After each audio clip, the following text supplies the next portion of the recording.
A ver, hablemos del GDPR. Solo oír las siglas como que ya intimida un poco, ¿no? Suena a una montaña de reglas súper complicadas. Pero, ¿y si les digo que no tiene por qué ser así? La idea de este análisis es justo esa, desarmar el GDPR pieza por pieza hasta que tengamos un marco que sea claro y sobre todo que se pueda manejar. Ok, entremos de lleno. ¿Será que es posible entender el GDPR sin tener que memorizarse cientos y cientos de artículos? Miren, la respuesta corta es que sí. En el fondo todo se reduce a entender unos cuantos pilares. Piénsenlo como los cimientos que sostienen todo el edificio. Y bueno, empecemos por donde hay que empezar, por la base. El primer pilar. Aquí están los principios fundamentales de los datos. Si el GDPR fuera, no sé, un edificio, estos principios son los cimientos. Literalmente cada cosa que se haga con datos personales, cada decisión, tiene que pasar por estas reglas de oro. Ok, primer principio clave, la limitación de la finalidad. Y el punto aquí es súper simple pero fundamental. Los datos tienen un trabajo específico. Punto. Si se pide una dirección para hacer un envío, pues esa es su misión. No se puede de repente empezar a usarla para mandar publicidad sin un propósito claro y legítimo. Cada dato tiene su porqué y no hay que salirse de ahí. Luego tenemos la minimización de datos. Este principio es básicamente sentido común y eficiencia pura. Es como cuando uno hace la maleta para un viaje, ¿verdad? Solo se lleva lo esencial. Si para suscribirse a un newsletter solo hace falta el correo electrónico, ¿para qué pedir la fecha de nacimiento o el teléfono? No tiene sentido. Solo hay que recoger lo estrictamente necesario. Ni más ni menos. Y esto nos lleva a la limitación del plazo de conservación, una idea que parece obvia, pero que es importantísima. No se pueden acumular datos para siempre. Una vez que un dato cumplió su propósito, adiós. Hay que eliminarlo de forma segura. Esto obliga a tener políticas de retención súper claras, no un archivo digital por si acaso que crece y crece sin control. Y aquí los tenemos todos juntos, los 7 principios fundamentales. Desde ser lícitos y transparentes, hasta la integridad y, ojo, la responsabilidad. Miren, esto no son sugerencias, ¿eh? Son como los 7 mandamientos del GDPR. Cada decisión que involucre datos personales tiene que pasar sí o sí por el filtro de estos conceptos. Perfecto. Ya tenemos los cimientos bien puestos. Ahora la pregunta es, ¿cómo construimos encima de eso? Bueno, aquí entra el segundo pilar, que se enfoca en los deberes de la organización. O sea, las medidas prácticas y técnicas que hay que implementar. Aquí es donde toda la teoría de los principios se convierte en acción pura y dura. Y dentro de este pilar hay un concepto que es fascinante, la privacidad desde el diseño. A ver, esto es un cambio de mentalidad total. Significa que la protección de datos no es algo que se añade al final, como un parche. No, es algo que se integra desde el minuto cero de cualquier proyecto. Es pensar en la privacidad antes siquiera de escribir la primera línea de código. Es cifrar por defecto, restringir accesos. Es construir bien desde el principio. Este es un punto que, a menudo genera bastante confusión, pero la diferencia es clave. Piénsenlo así, el controlador de datos es quien manda. Es el que decide el por qué y el cómo se usan los datos.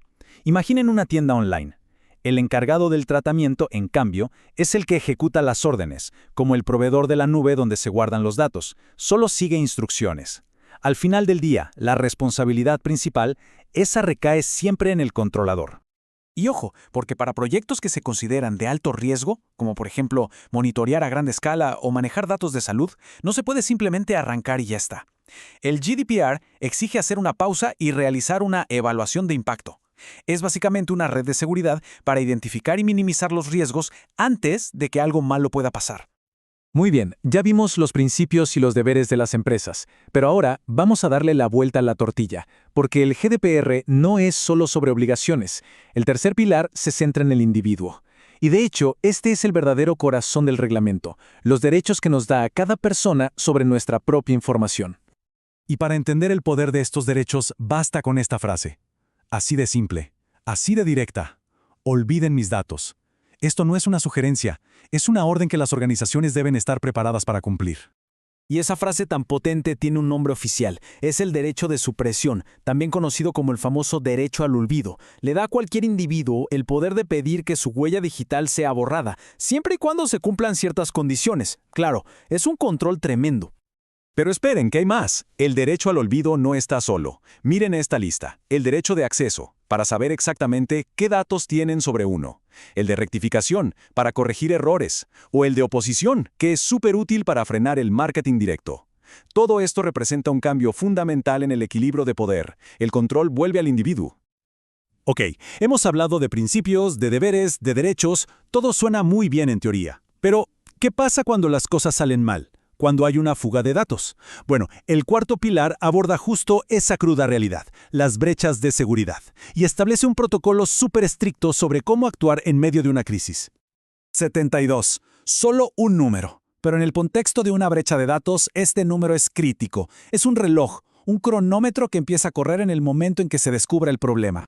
72 horas. Ese es el tiempo máximo que tiene una organización para notificar una brecha de datos importante a la autoridad de control. 72 horas. Esta ventana de tiempo tan ajustada nos deja clarísimo la urgencia y la seriedad con la que el GDPR se toma los incidentes de seguridad. Entonces, un buen plan de respuesta es como una carrera contra el reloj en 4 actos. Primero, investigar y contener el daño, inmediatamente. Segundo, notificar a las autoridades, antes de que se acaben esas 72 horas. Tercero, comunicar la brecha a las personas afectadas, con total transparencia y sin demoras. Y cuarto, y muy importante, documentar absolutamente todo en un registro interno para aprender y que no vuelva a pasar. Y con esto, llegamos al concepto que lo une todo. No es un pilar más, sino que es como el techo que cubre y da sentido a toda la estructura. Hablamos de la responsabilidad, o accountability, como se dice en inglés. Y aquí está la clave de todo. No es suficiente con cumplir las reglas. Las organizaciones tienen que ser capaces de demostrar que las están cumpliendo. La responsabilidad es esa obligación activa de tener las pruebas, de poder justificar cada paso que se da en materia de protección de datos. ¿Y cómo se demuestra esa responsabilidad en la práctica? Pues no es una idea abstracta, para nada. Se demuestra con acciones súper concretas, manteniendo políticas de protección de datos claras y al día, llevando registros detallados de todo lo que se hace con los datos, dando formación constante a los empleados y, claro, probando que el consentimiento de las personas se obtuvo de forma correcta, libre, específica y sin ambigüedades. Se trata de construir una cultura que deje un rastro que se pueda auditar. Y cerramos con esta pregunta, que nos deja pensando. ¿Es la privacidad de datos un destino al que se llega y ya está?